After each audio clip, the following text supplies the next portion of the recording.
Guys, just got back from a 11-day trip to Europe on the Honda CB500X and camped through Belgium, France, Germany. Had a really good time, but got back late last night.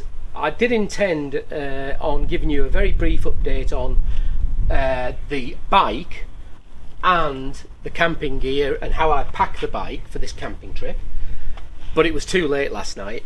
However, I didn't bother unpacking, so it's just exactly as I've arrived back, and I'm now going to show you around what luggage I've got, what I've got in that. So guys, the Enduristan bag, but just to show you how I travelled, this Enduristan bag has a Velcro rip-off mat pocket, and inside there there's also a rip-off Velcro pouch, which is very useful. I just keep a couple of charging cables in there, one for the iPhone and then one for anything else really that needs charging. And in the pocket you can keep documents, basically keep documents, money, whatever you want. The idea is that you can rip this off and carry it with you, but I just keep them in my pocket. So I just keep my little notebook there and a pen to do with the YouTube channel, so I can write things down and remember. So at the top of the bag, this area here, which has got some foam lining, is where I keep the camera that I'm actually currently doing the filming on. So the camera sits in there, along with the microphone that goes in a separate little pouch, and that just keeps it all nice and neat, and it means I can pull it out and use it quite quickly. The back 2/3 of the bag, I just keep a hat, because especially when it's sunny and hot, just to keep the sun off my head if I stop somewhere, so that stays in there. And I also keep a pair of sunglasses. Yeah, so this little bag here has batteries in for one of the cameras, spare batteries. The other one, the forward-facing camera, doesn't need, I just recharge it, but it has a long battery life. And some spare batteries for the camera that I'm currently filming on, because I can eat through batteries quite quickly. Or just a bit of sun cream, bit of hand gel, more just I need to clean my hands before I eat something. I also, in here, I've got a little pouch with some tablets, and a couple of first aid, like paracetamols. What else? Oh, anti-diarrhea instants. A couple of plasters, just so I've got very quick use of them. And there's also a little zipped pouch at the back, and I keep in that just a couple of things for handiness. One is a tin opener, but more importantly for opening a bottle top. And then it's one of these little Victorinox Swiss Army type things, which just has lots of little things like a knife, scissors, and odd bits and pieces. So that's just in case I need any of those items quickly. And that's that little pouch at the back. Now also on that rear part of the bag, there are some webbing. You can maybe see that there, some webbing straps, top and bottom. And what I keep there is a tyre gauge, a lighter,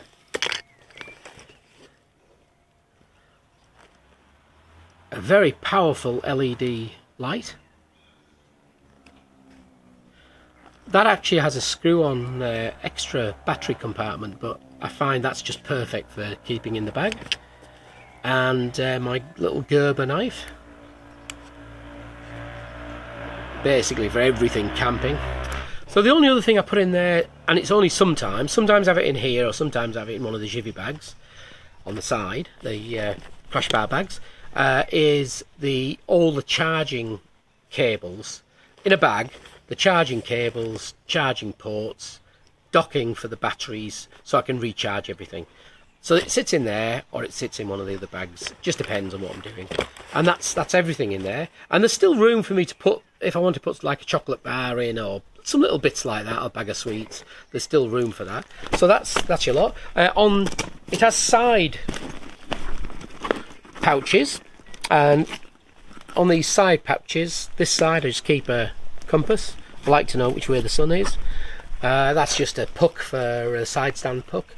And it has this elasticated webbing strap on, which means I can drop it, position it, and then when I'm finished I can pull it up without having to get off the bike. And on the other side I just keep some earplugs if I'm on the motorway, and a little padlock for the zipper of the tank bag. Now that's not going to stop a determined thief, but it'll stop somebody prying into the bag to have a look. They'd have to break that they'd have to break it to actually look inside the bag. So it's just a precaution for anybody just having a little look rather than a serious attempt to steal stuff. So the one on the right, I always more or less keep the same items in this side.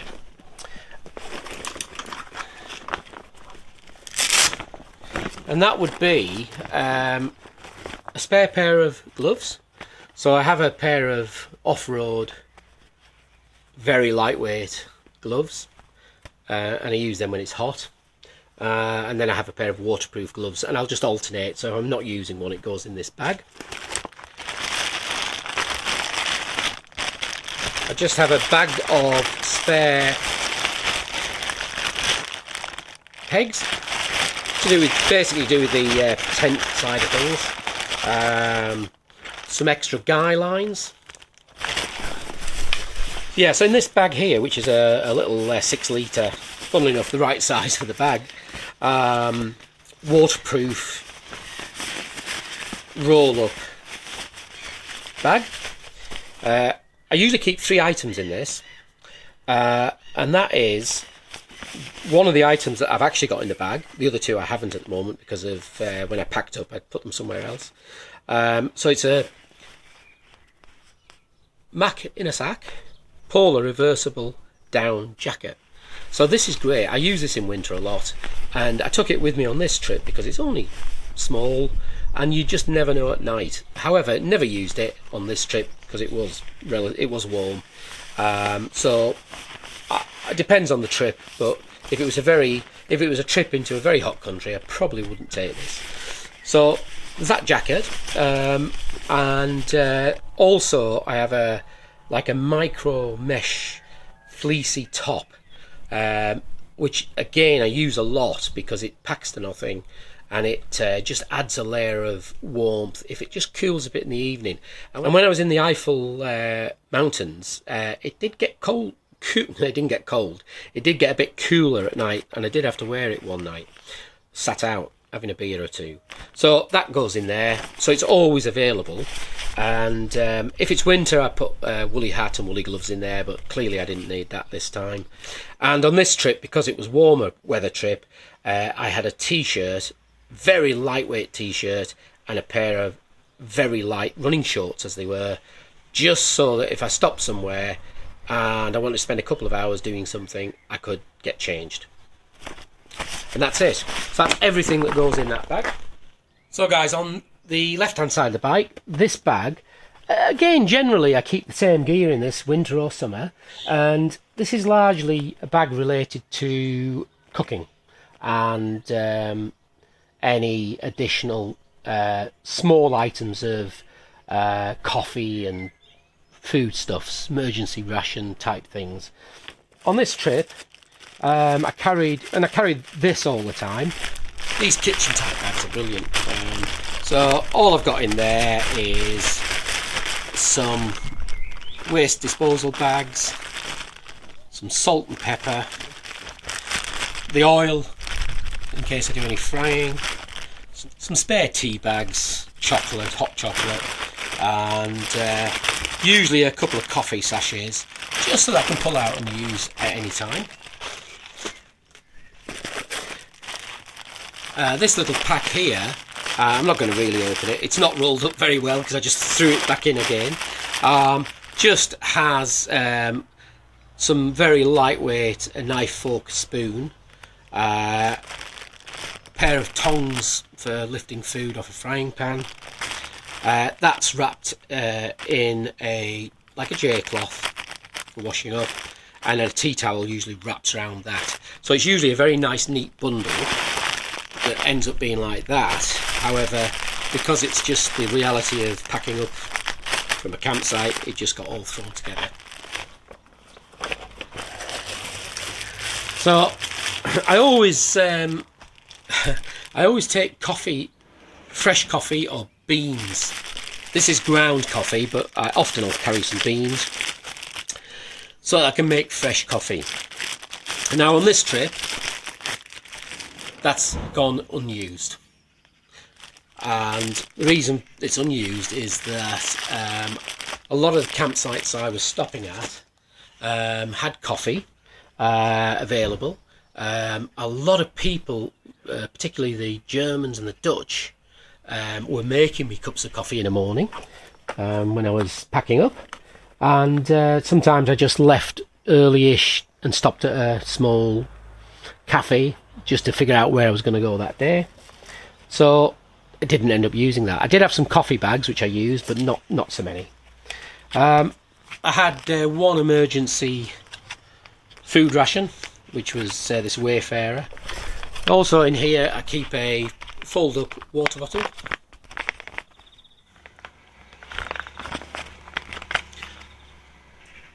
Didn't use that. And there's a reason I didn't use that, which I'll come to in a moment. A final bit of kit in here, if I can get it out, is my Trangia. So you've all seen this, or you've seen one. Very, very good. I'm not going to unravel the whole thing, but basically it's the entire cook system within that pack. Didn't use it.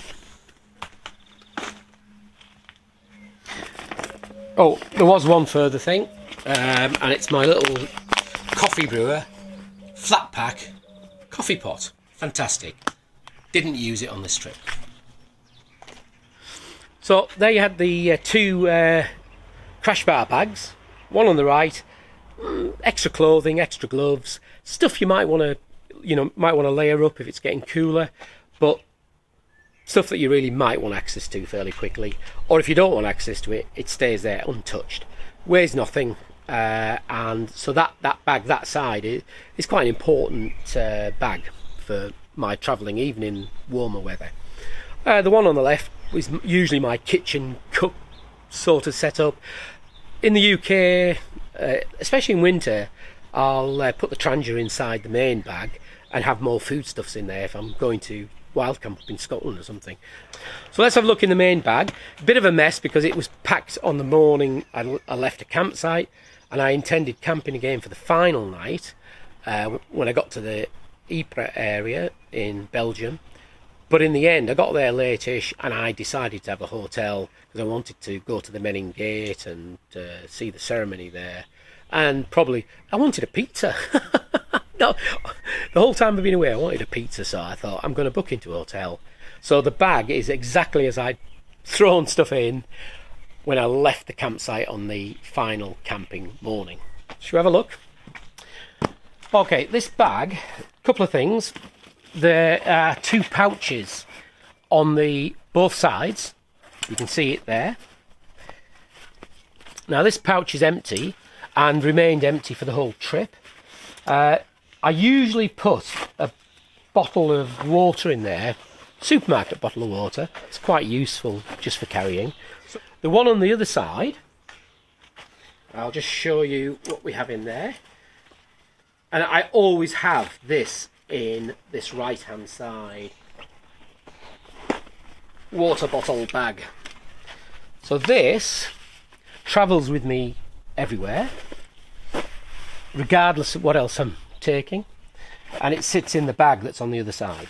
So what we have here and you might have seen this with my camping, there's 2 titanium pots.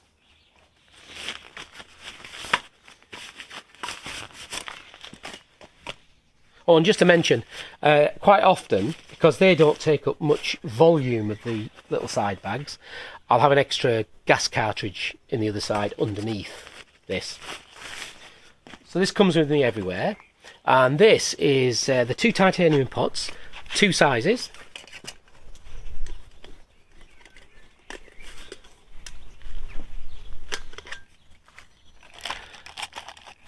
This one here is basically the cook system, if you like, in that there's a little sponge for cleaning up, which is pre-soaked with washing up liquid. Little lighter, duplication, an MSR pocket rocket stove, gas stove, a little stand for the gas bottle, so it's firm on the ground, and a gas cartridge. And just to show you, I packed up in a bit of a, not a hurry, but I packed up, there's still some coffee residue in there. All needs a wash. So that very neatly all fits into there, and I've not put it back in very neatly, so it won't fit back in. The lid fits on and it goes back in the bag. This I did use. This, when I made a brew in a morning, is what I used. And I have this, I've actually made pasta in this before. I've done pasta in this, soup, pasta. So it's very versatile. And although you can't do full cooking with it, I do have a titanium frying pan that I could take, and it would fit on the stove. But certainly on a longer trip, that is exactly what I'd go with. And it would be the only stove I would take on a long trip because of the compactness of what I've got. And this smaller one, so the volume of the bigger one is 500 milliliter, and the smaller one, it's more of a cup really, is I think 360. I think 360 milliliter. And what I usually keep in here, and it's empty now because I've used them, is well, a spoon, spork type thing, but mostly I use it as a spoon for stirring, but I could also eat some pasta with it. And I usually keep some coffee bags, tea bags, and some chocolate in there, so that I can instantly make a brew using the larger cook pot, and then this to drink out of. I didn't use the pot, I didn't use the cup. I did use the contents, but not the cup. And I actually also have in the bag, which I'll show you, is just one of those little Swedish fold-up cups, and I used that. This can get very hot when you put boiling water into it to drink out of. So future travel, I might not take that, so my cook system would be entirely down to the one pot. Just the last thing to show you before I go into the bag is I've got these little, what they call tool tubes, bolted underneath. This side here carries my tools. I'm not going to get that out, but it's got all bits of tools, bits of bolts and sockets and stuff. And this side I keep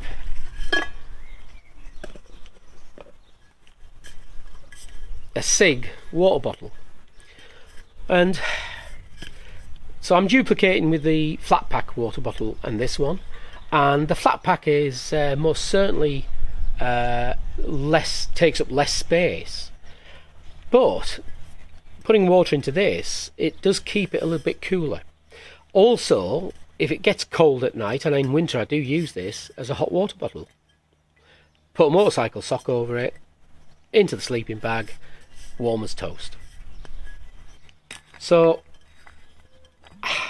even though the flat pack is less space, I think I'd always travel with this one, and I did use this all the time.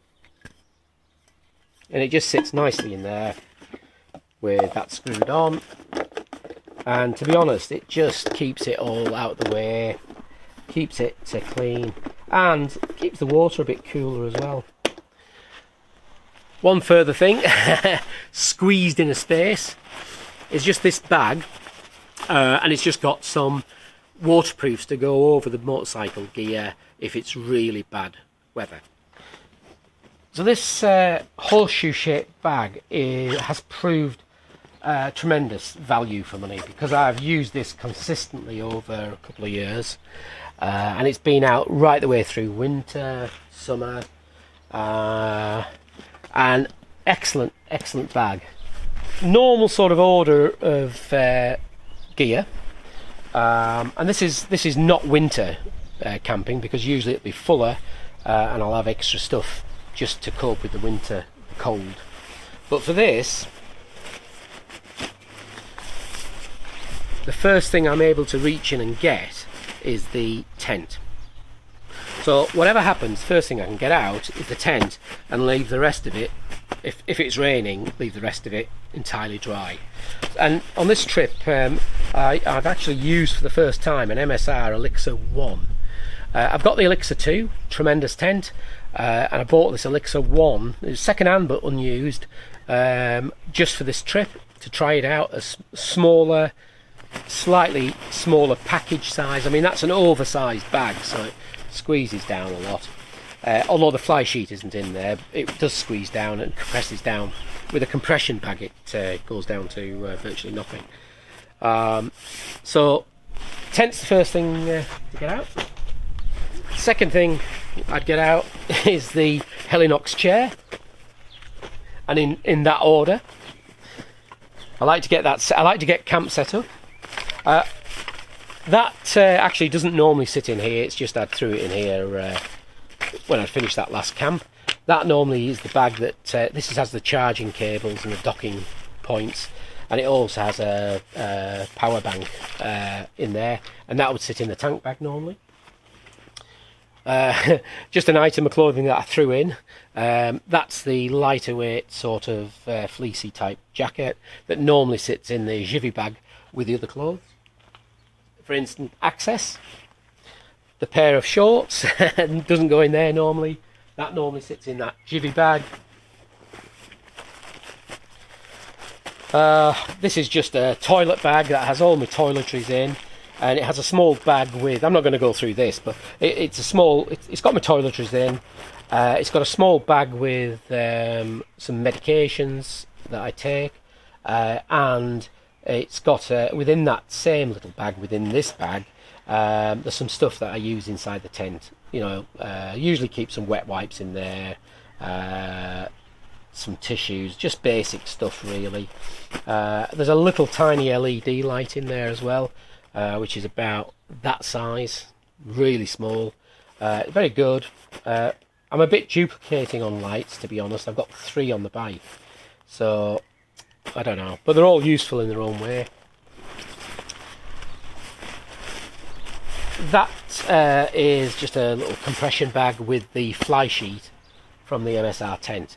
Now, most of the time, certainly when I set off, I'd have the fly wrapped around the tent, all in the same bag, compressed into this bag. But the usefulness of having this bag is that if it's wet or damp, you can put the fly in here and keep the inner tent dry in the other bag. So that's basically all that is. To be honest, it's not compressed down, the air's not squeezed out, I just threw it in. But if you think the MSR tent bag and that are all in one, you get the idea. The next thing that I would normally have out is, but again it's just the way I've packed, is the sleep system. And I'll do that because this is normally what I'd reach for next, but it wouldn't be at the bottom, it'd be at the top. So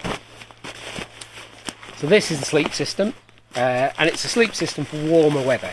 Obviously it's different in the UK because you really need it gets, even in summer it gets cooler at night, but for this trip I used the Nature Hike CW280 down rectangular sleeping bag, which packs down to that.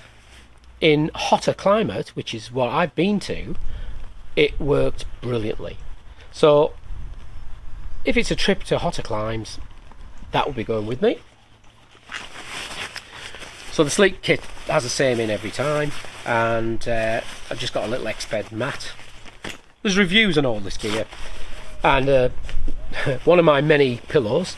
This one was a new one, the Tracology Aluft Pro inflatable pillow, and I think it's the largest blow-up pillow on the market at the moment, and be interesting for you to see the review on that and see what I thought about it.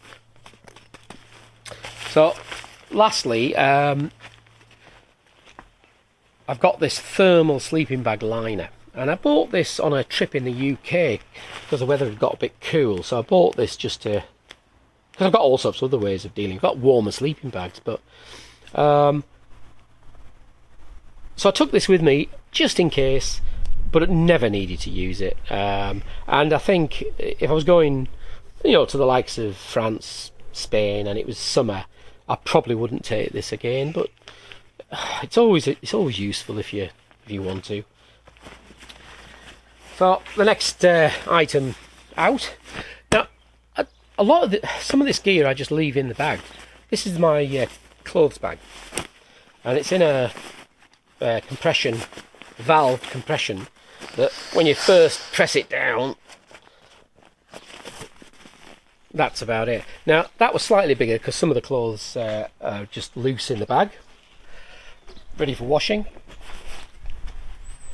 But most of the stuff is in there, and basically it's one pair of long trousers, a pair of shorts, spare pair of socks, 2 pair of underpants, I think, 3 t-shirts, well, the running shirts really, so they wash quickly and dry quickly, and can't think of anything else, but that's about it really, and that's what I've used. Also carried this and used this to to dry everything. This is a tiny little sea to summit clothesline. Now I've never reviewed this, but I will do sometime. But it basically works between 2 trees usually. But I tied it to one end of the bike, to the camera stand, and it's got little like beans on the line, and it's a double line, and you just thread your underpants once you've washed them through, and then you just hold them together, tighten them together with the 2 little beads. It's the first time I've used it abroad this time. I'll never go anywhere, certainly on a longer trip, I'll not go anywhere without taking that, because it works so well. Now, bear in mind everything's just thrown in. Normally it'll all be packed quite nicely. That's that, what's it called? Folder cup. Made in Sweden. You've seen these before, you just pull them out and it becomes a cup about that size. I've got the smaller ones, but I've started using this slightly larger one. I find it a bit better. And that I would take with me on any future trip. The other thing I have is just a little, I took this time. Don't always take this, but I took this on this occasion, and actually just a little camping place. Worked tremendously well, and I use that all the time. So that's going to travel with me in the future. I have this little multi-mat, you've seen these, just like a seat pad, but I use it as a kneel pad for the tent. So I put it by the door of the tent and I kneel on it when I'm getting in and out. It's a bit battered. It's my second one. They do get battered because they get used. Mine gets used a lot, obviously camping out right the way through winter. I'd never go anywhere without that. Just has it's like almost like a doormat to me. It's like a lucky dip, isn't it? Oh, one thing I did take on this trip is this Expedition Tarp from OEX, and again reviews on this. I took this more to give me extra weather cover for the small tent, the MSR tent that I had, or some sunshade, but I didn't actually use it. Now, the only other thing sort of I think left is a pair of well, they're actually trail running shoes, but they're fairly light and they've got a good bit of grip if you want to do any walking. I did use these, but only used them on a couple of occasions. To be honest, I lived out of flip-flops, but I did use them, and I got some sort of walking sandals, and I did use these as well, but I used the flip-flops the most, but it just gave me an option. I'd have to think about those two items, but it definitely gave me an option. Very important element. Again, you'll see this reviewed. I did a review on this wee bottle. So basically it's an expandable wee bottle. For men of a certain age, it's just almost inevitable you're might need it. And when I bought this and did the review, it was a bit of a pee take. Can I say the word piss? It was a bit of a piss take. But actually, it's a very essential bit of kit for me, so I found it very useful. I usually give it a good wash out and use a bit of the hand gel inside just to disinfect it, and do that on a daily basis, and it keeps nice and clean. A spare gas cartridge, or a gas cartridge to go with the Trangia. A bit bigger, a bit more in it. Didn't use it. Didn't use the Trangia. Didn't use that. Just a strap, loose strap. Head torch. The only reason this would normally, actually, this is another item that would sit in the tank bag, ready to pop out and use if needed. But the batteries had gone on it, so I just threw it in the bag.